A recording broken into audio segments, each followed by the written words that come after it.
Hey, what's up guys, it's me thesr back with another video, and it's been a really long time I've done any sort of tech review or tech video. So without wasting any more of the time with my shitty intro, let's just get into it. So I've recently bought a Redmi K20 Pro, and this is my review or impression after 48 hours. Actually I've used this for 56 hours now, but for the sake of the title, let's just say 48 hours, okay? So the first thing I did after bringing this mobile to home was to connect it to my Wi-Fi. Was to download PUBG Mobile. You know why? Because it has Snapdragon 855 processor in it, and that is one of the most flagship thing about this device. This is said to be a flagship killer. That's what Xiaomi is going for. So yes, I downloaded the PUBG Mobile on this device, and the experience was really smooth because the display is really amazing. It is really smooth. I'm using it without any scratch guard. I don't recommend you guys to use it without scratch guard. The PUBG Mobile experience on this device was really smooth. I was playing for about 6 hours or 5.5 hours straight on HD and Extreme. It can go up to HDR and Extreme, but I recommend you to play below HD or about balance, because those outputs give you the best kind of performance on this device. I have seen some reviews on which people say if you play it like in a really high intense game where there are 3 squads in a circle in a squad house or whatever, it will lag really hard. It will get a really tough time holding up the performance, but I have not encountered such things in my games right now. But if I do, I will make a video about gaming on this phone later on. But for now, the gaming experience on this device is really smooth, better than my OnePlus 60 which I was using. The gaming experience, to sum it up, is really good on this device. I've been playing PUBG for 5.5 hours continuously, and the battery performance on gaming is really holding up to its claim on full charge, from 100 to about 22 or 26 in 5.5 hours. The best thing about this device for all you gamers out there is it have a headphone jack right on the top. So this will give you an advantage over the OnePlus siblings or the newer devices which are removing headphones, which I think is a step to the new future, but I just love headphone jack. So talking about the battery life of this device is really amazing. It can go up to 8 hours with a normal usage, or even the full day with normal usage. But if you are a gamer like me or a YouTuber or who consume data and media on a really huge doses, you will end up with almost 6 hours to 8 hours of usage. For me it was 6 hours because I play continuous games on PUBG, then I also watch streams on YouTube and watch Netflix on the daily. So that's why I get almost 6 to 8 hours on full 100% charge.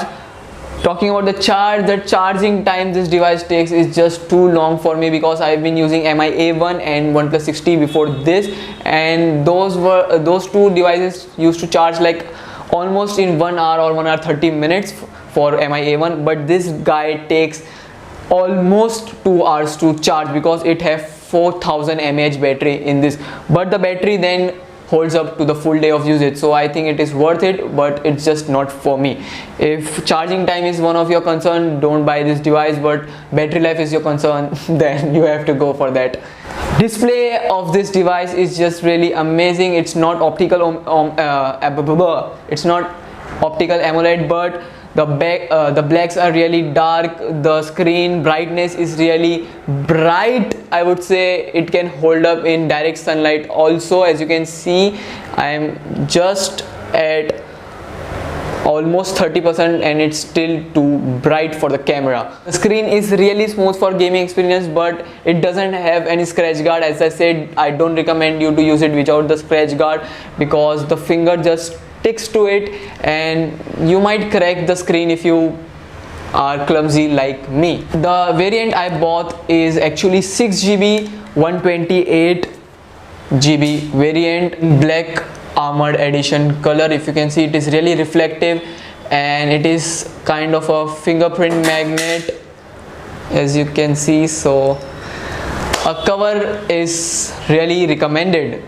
Talking about the cover, yes, you get this cover inside the box. It is just for scratch resistant. It won't protect your device if you throw it. It won't protect your device from falls, but it will protect your device from scratches, and the material used on that case is really smooth. I like the feel of it. Without the cover, the device looks really stunning. It is a glass back. It is full screen AMOLED because it have a pop-up camera at the front with this cool mechanism sound, and a red LED shines when you pop the camera up or down.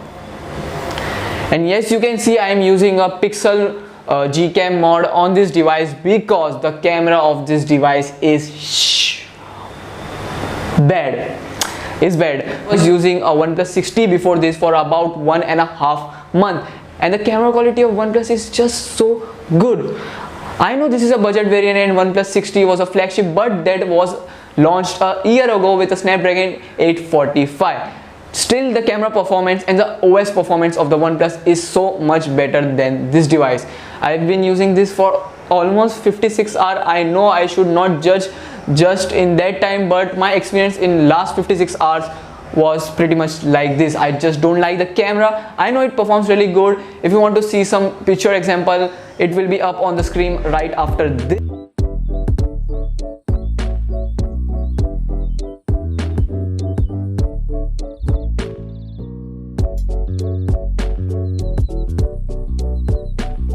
So this was my experience with the Redmi K20 Pro in last 56 hours, but 48 hours for just for the title, you know. I really like this device. What can I say? The experience on this device is really amazing. It performs better than my previous device, OnePlus 6T. The OS of Redmi, I just don't like it. I prefer an Oxygen OS over this. I prefer the camera of OnePlus 6T over this. But I know this is a budget device, therefore they have to cut costs somewhere. They choose to cut cost on the camera of this device. They choose the performance over the camera. So if you are a gamer, or if you want performance under the budget, then you can go ahead and buy a K20 Pro. But if you're an Android sucker and if you want a really good camera, I think you should go with OnePlus devices, OnePlus 7 siblings. So guys, if you want a really good device under a budget segment of sub 25,000, you can go for Redmi K20 Pro. My personal experience, my personal review is that I don't like the camera really much. I like the performance, I like the display, I like the overall system of MIUI 11, but I just don't like the Xiaomi experience. I don't know, I'm just not yet used to it because I was using a Oxygen OS, and before that I was using custom ROMs on my Mi A1. I might take some time and I might like it after few months. If I do, I will make a whole comprehensive in-depth review about this device. Stay tuned for that. But for now, in last 56 hours, I like the performance of this device. I don't like the camera. Body is really stunning. The design is really stunning. It is a fingerprint magnet, I know, but always put on your case and buy a scratch guard. Don't be a noob like me and drop it somewhere and regret it later. I know it wasn't a really good one, but it was my personal experience. I hope you liked it. I hope this was somewhat helpful for you and you understand my point of view about this device. So if you want to buy a Redmi K20 Pro, there will be a link in the description box down below. Stay tuned guys for the full review, maybe coming really soon if you want it, or just stay tuned for amazing content I am providing you once in a month now. Thank you guys for watching. I will see you guys in the next one. See ya.